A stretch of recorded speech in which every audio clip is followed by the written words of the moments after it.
Patia terkait beberapa kasus pelanggaran ini, Kris dan pemirsa, hak anak di Indonesia yang reformasi sederet kasus pelanggaran hak asasi manusia masih belum dituntaskan. Publik di Jakarta Pusat mengalami kerusakan imbas berlalu lintas masih terjadi di tengah masyarakat.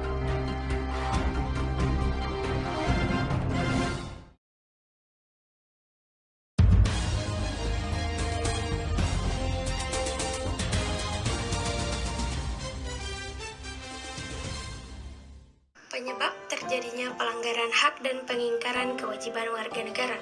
Pelanggaran hak warga negara merupakan akibat dari adanya kelalaian atau pengingkaran terhadap kewajiban baik yang dilakukan oleh pemerintah maupun oleh warga negara sendiri.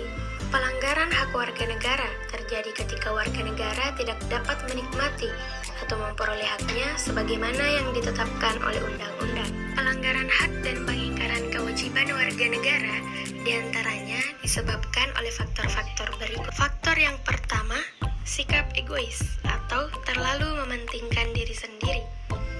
Sikap ini menyebabkan seseorang akan menuntut haknya sementara kewajibannya sering diabaikan. Seseorang yang mempunyai sikap seperti ini akan menghalalkan segala cara supaya haknya terpenuhi, meskipun caranya dapat melanggar hak orang lain. Yang kedua, rendahnya kesadaran berbangsa dan bernegara. Hal ini menyebabkan pelaku pelanggaran berbuat seenaknya. Pelaku tidak mau tahu bahwa orang lain pun mempunyai hak yang harus dihormati. Sikap tidak mau tahu ini berakibat muncul perilaku dan tindakan penyimpangan terhadap hak dan kewajiban warga negara. Yang ketiga, sikap tidak toleran. Sikap ini akan menyebabkan munculnya saling tidak menghargai dan tidak menghormati atas kedudukan atau keberadaan orang lain. Sikap ini pada akhirnya akan mendorong orang untuk saling melakukan pelanggaran kepada orang lain. Yang keempat, penyalahgunaan kekuasaan. Di dalam masyarakat terdapat banyak kekuasaan yang berlaku. Kekuasaan di sini tidak hanya menuju kepada kekuasaan pemerintah saja, tetapi juga bentuk-bentuk kekuasaan lain yang berada di masyarakat. Salah satu contohnya adalah para penguasa yang tidak mempedulikan hak-hak buruhnya, jelas melanggar hak warga negara.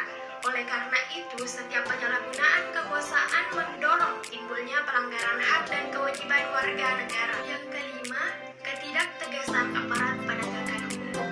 Aparat penegakan hukum yang tidak bertindak tegas terhadap setiap pelanggaran hak dan pengingkaran kewajiban warga negara tentu saja akan mendorong timbulnya pelanggaran lain.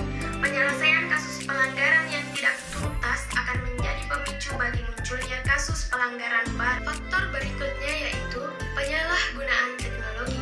Munculnya teknologi dapat memberikan pengaruh positif, tetapi juga ada negatifnya, bahkan dapat memicu timbulnya kejahatan. Kasus pelanggaran hak warga negara. Yang pertama, proses penegakan hukum masih belum optimal dilakukan.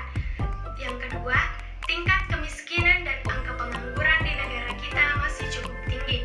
Yang ketiga, makin merebaknya kasus pelanggaran HAM seperti pembunuhan, pemerkosaan, dan KDRT. Selanjutnya, masih terjadinya tindak kekerasan mengatasnamakan agama.